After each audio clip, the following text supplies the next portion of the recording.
உள்ள ஏன் நான் இவ்வளவு சாஃப்டா இருக்கேன்? திடீரென்று விக்ரம் தன் பாக்கெட்டில் கையை வைத்தான். அடுத்த கணமே அவன் கையில் ஒரு துப்பாக்கி இருந்தது. ஆத்திரத்தின் உச்சியில் அவன் நட்சத்திரா படுத்திருந்த கட்டிலுக்கு அருகில் சுட்டான். துப்பாக்கி சத்தம் கேட்டு நட்சத்திரா மரண பயத்தில் உறைந்து விழித்தாள் என்று தன் மனதிற்குள் ரகசியமாக தீர்மானம் செய்து கொண்டாள்.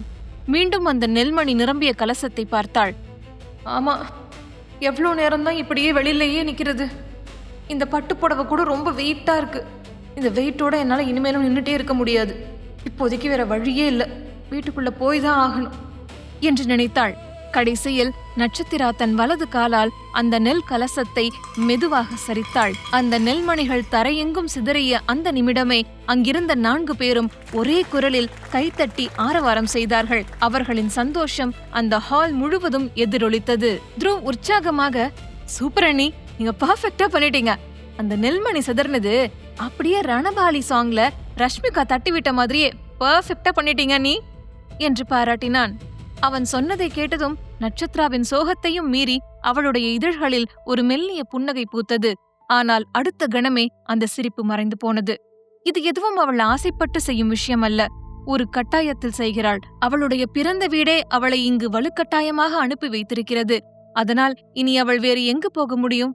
அந்த நேரத்தில் சங்கரும் ஆகாஷும் நட்சத்திராவுக்கு முன்னால் வந்தனர்.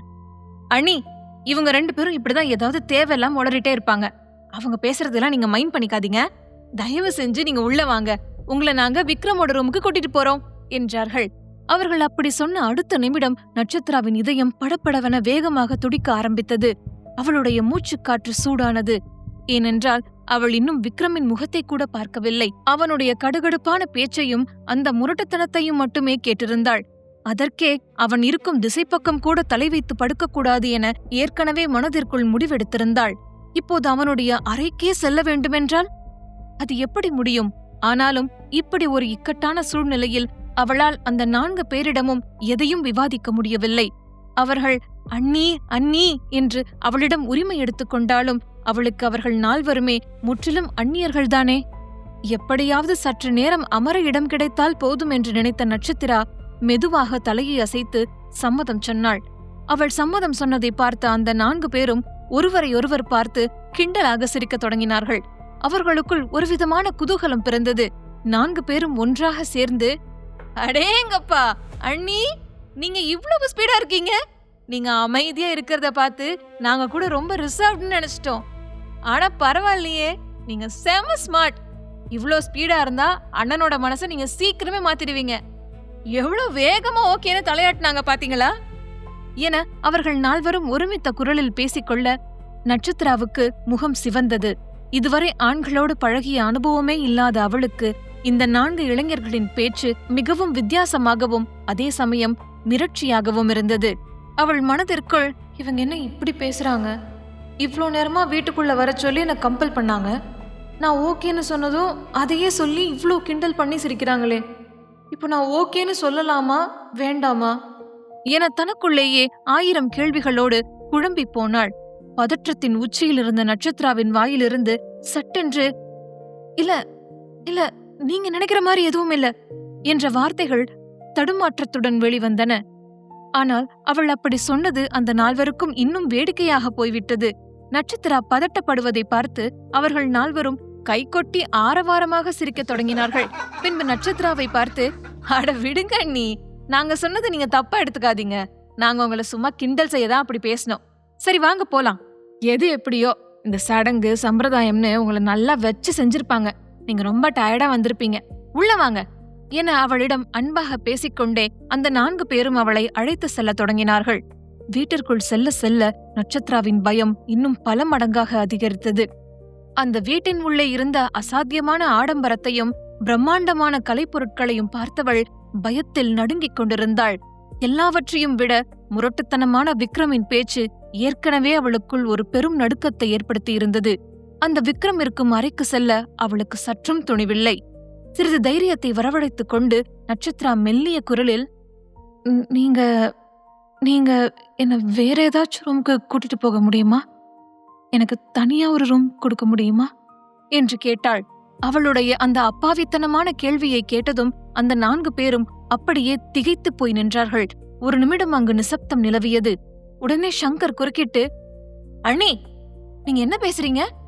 நீங்க விக்ரம் அண்ணாவோட வைஃப். நீங்க எப்படி வேறொரு ரூம்ல போய் தங்க முடியும்? இது மட்டும் விக்ரமுக்கு தெரிஞ்சா எங்களை சுட்டே கொன்னுடுவான். இப்போ எங்களுக்கு சாகணுங்கிற எண்ணம் துளி கூட இல்ல அண்ணி என்றான். தொடர்ந்து சங்கர் பாவமாக முகம் வைத்துக்கொண்டு, ஆமா ஆமா, நாங்க இன்னும் சின்ன பசங்க தான். எங்களுக்கு இன்னும் கல்யாணம் கூட ஆகல. ஏன் ஒரு லவ்வர் கூட இல்ல. நாங்க இது வரைக்கும் வாழ்க்கையில உருப்படியா எதையுமே பார்க்கல. அதுக்கு முன்னாலே எங்களை சாகடிக்க பாக்குறீங்களே, இது உங்களுக்கு நியாயமா இருக்கா அண்ணி என்று கேட்டான். சங்கர் அந்த தருணத்தில் காட்டிய பாவமான முகத்தையும் அவனது பேச்சையும் கேட்ட நட்சத்திராவால் தன் சிரிப்பை அடக்கிக் கொள்ள முடியவில்லை. அவள் கவலையையும் மீறி சத்தமாக வெடித்து சிரித்தாள். நட்சத்திரா சிரிப்பதை கேட்டதும் அந்த நால்வர் முகத்திலும் புன்னகை அரும்பியது. நட்சத்திராவின் சிரிப்பு அவ்வளவு அழகாகவும் சங்கீதம் போலவும் கேட்டது. தன்னால் அந்த மகிழ்ச்சியை அடக்கிக் கொள்ள முடியாமல் விஷால் பேசத் தொடங்கினான். அண்ணி, உங்க சிரிப்பு எவ்வளோ அழகா இருக்கு. உங்க முகத்தை மூடி இருக்கிற முக்காட்டை நீங்க எப்போதான் விளக்குவீங்க? உங்களை பொண்ணு பார்க்க வந்தப்பவும் அண்ணா எங்களை கூட்டிட்டு வரல. கல்யாணத்துக்கு முன்னால நடந்த எந்த ஃபங்க்ஷன்லயும் எங்களால கலந்துக்க முடியல. கல்யாண மண்டபத்துக்கு வந்ததுல இருந்தே இந்த முக்காடோட தான் இருக்கீங்க. நீங்க தான் எங்களோட முதல் அண்ணி. உங்க முகத்தை பார்க்காம உங்களை நாங்க எப்படி ஞாபகம் வச்சுக்கிறது என விஷால் மீண்டும் அதை பற்றி கேட்க சிரித்துக் கொண்டிருந்த நட்சத்திராவின் முகம் அடுத்த நொடியே சோகத்தில் வாடியது.